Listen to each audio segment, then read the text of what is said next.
Good morning, this is Sarah, your imperfect carnivore in the UK. I would like to talk about Dr. because he's a real doctor, Dr. Gregor, and his amazing Dirty Dozen. Oh, is it Daily Dozen or Dirty Dozen? I forget. I like to call it the Dirty Dozen because I know what the effects of those foods are on my stomach. But don't take my word for it. But first of all, what is his Dirty Dozen? Oh, I mean Daily Dozen. He recommends a Daily Dozen, doesn't he, on Nutrition Facts. It's all facts.org. This is the food we should be eating, and no meat at all. But have a look at this little slide here. Here we've got his recommendations for what we should include in our life every day.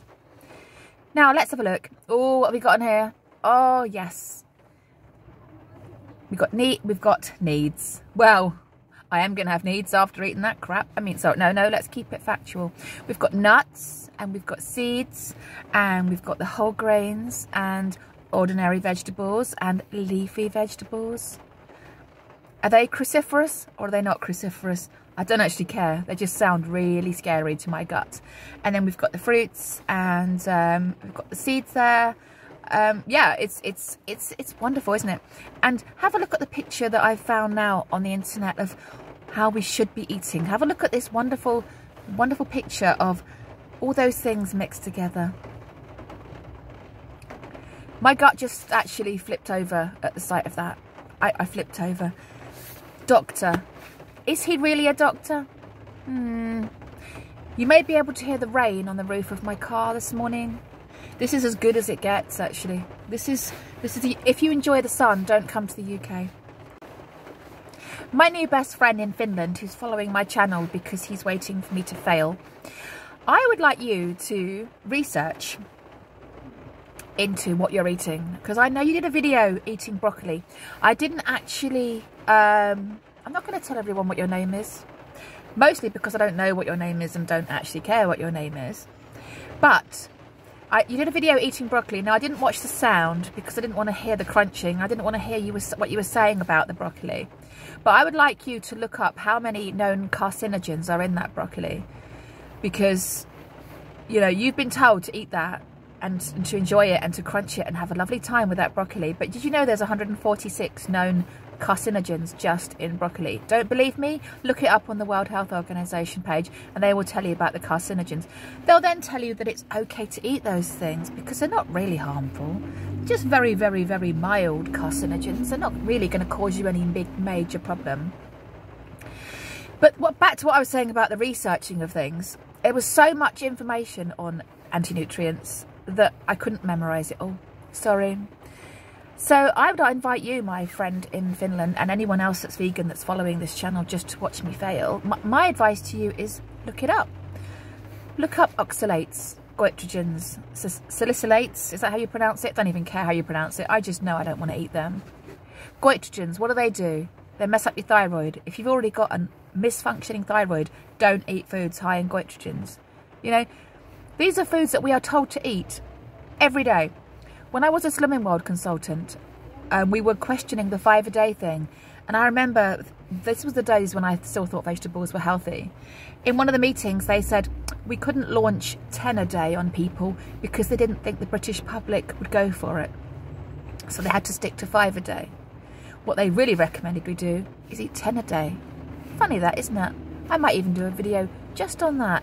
So they want us to eat 10 portions a day of things that are full of pesticides, anti-nutrients, toxins, goitrogens, salicylates, oxalates, lectins. Just keep going. The list is so long, I can't even memorize it enough to do a video. But you keep eating those things. But whether those things are in it or not, I am a N=1 experiment, and I like to. Let's look at that picture again. Let's look at that one with the lovely, beautiful rainbow colours of. There's red cabbage in there and some green things, scary looking things in my mind. No meat.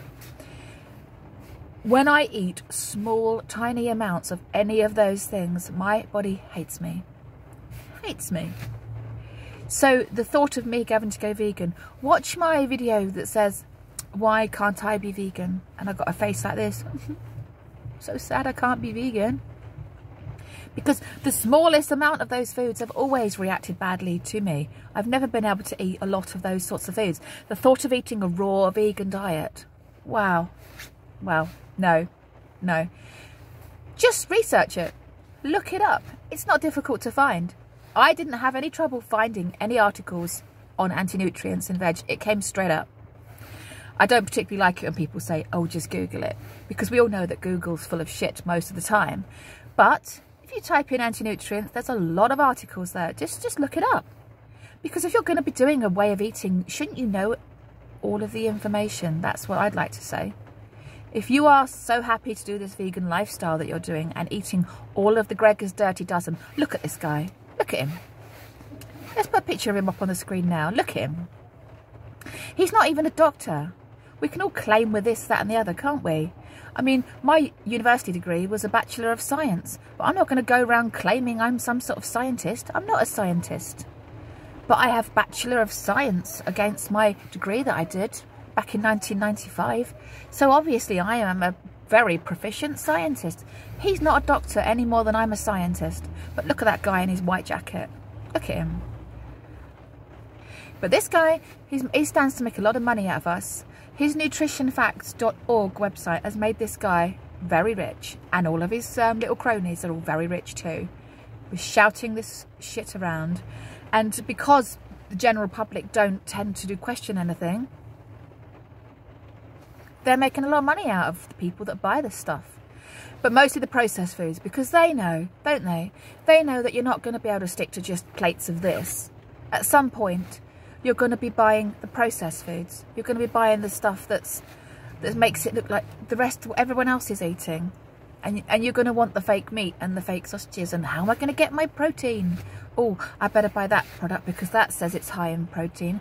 And I need to get my fibre, and that product says it's high in fibre. Oh, it's endless. It's exhausting. The food prep for plant-based eaters must be enormous. What do? I just get a pan and stick some meat in it, and then I eat it, and then I'm done. It's so much easier. But the most important thing is, how does my stomach feel? How do my joints feel? How am I? How am I doing eating meat? And it's amazing. I know I mess about. I know I'm not perfect. I don't claim to be. But I know how my stomach feels when I eat meat, and I know how my stomach feels when it eats this shit. And I can tell you, you couldn't pay me to be vegan. Well, maybe if you gave me £1 million tomorrow and said, could you be vegan for a day and then do a video about how great it is? Would $1 million be enough though? Because then I'm telling people something I don't believe in. I couldn't.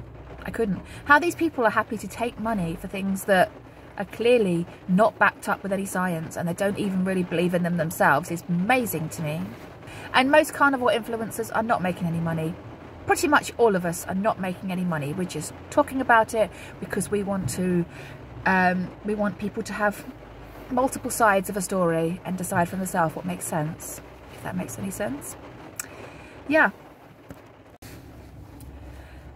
So I asked my fellow vegan supporters who have joined my channel just to watch me fail, look it up.